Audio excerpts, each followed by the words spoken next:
PCOS होता क्या है? Polycystic ovary syndrome.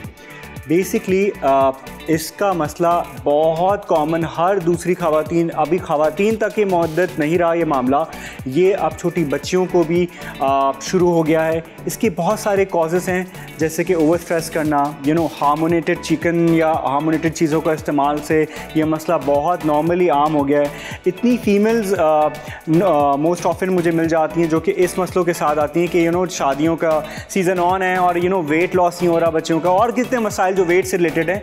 हम एक और चीज़ मैं ज़रूर बताना चाहता हूँ, मैं बॉडी शेमिंग के ऊपर हम बात नहीं करेंगे, हम सिर्फ बात करेंगे आपको शेप अप करने के लिए, आपको एक हेल्दी लाइफस्टाइल में आने के लिए। तो दैट्स इट। तो आज का शो जो कि पॉलीसिस्टिक ओवरी सिंड्रोम के ऊपर है, जिसमें सबसे मोस्ट कॉमन जो इशू होता है कि आपके इंसुलिन रेजिस्टेंसी का लेवल बढ़ जाता है, ठीक है। और उसके बाद उसके सिम्टम्स क्या होते हैं? आपका इरेगुलर पीरियड्स होना, या पीरियड साइकिल से आप आउट हो रहे होते हैं, आपका साइकिल मेंटेन नहीं हो रहा होता।